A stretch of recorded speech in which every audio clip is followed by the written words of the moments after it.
Welcome to the post-show debrief. Thanks for being with us.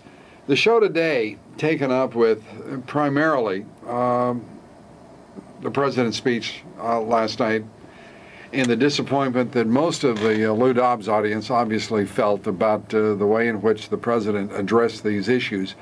I want to give a couple of shout-outs, if I may, in particular to Associated Press for doing some outstanding work.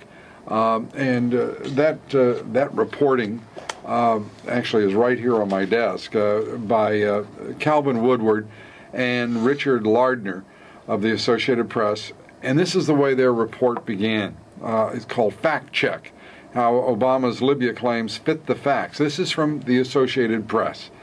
There may be less than meets the eye to President Obama's statements Monday night that NATO is taking over from the United States in Libya and that U.S. action is limited to defending people under attack there by Muammar Gaddafi's forces.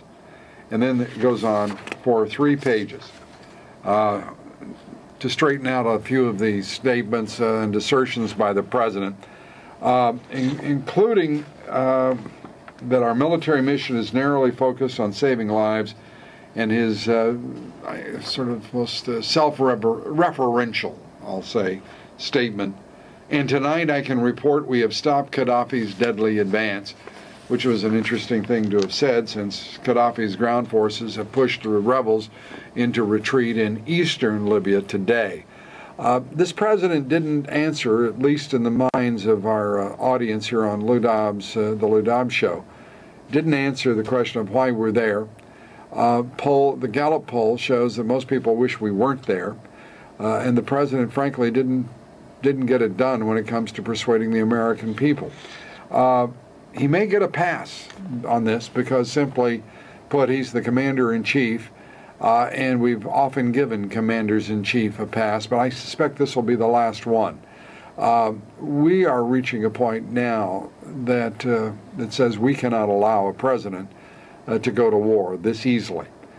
This president chose to do so for whatever his reasons, but amongst them humanitarian reasons. But humanitarian reasons would also dictate we go to Bahrain, Tunisia, Yemen, Syria, and Iran, and we have not.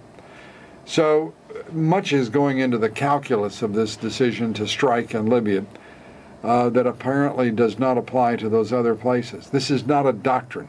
This is an ad hoc, apparently, an ad hoc response to a situation. The Deputy National Security Advisor for the Obama administration saying rather proudly that consistency and precedent have nothing to do with this administration's policies in how it responds to a crisis like Libya. We as the American people have got to we've got to frankly do a lot better in finding a way forward for our leaders that makes some sense. And the way forward, I think, is based on something historical, our Constitution, and the requirement that Congress be consulted and approve declarations of war, and certainly that the President, at the very least, under the dictates of the War Powers Act, consult with Congress and seek approval for engaging in a military conflict that is in the vital national interest as the nation faces either imminent or actual threat. Libya, on any basis, does not qualify. That seems to be the end of that story, no matter how long this conflict goes. Let's hope, as the president put it, that it's a matter of days, not months, nor, as the Lou Dobbs Show audience responded in a recent poll, certainly not years. Thanks for joining us. We'll see you next on the radio. Don't forget to join me on Lou Dobbs Tonight, Fox Business Network, 7 p.m. Eastern.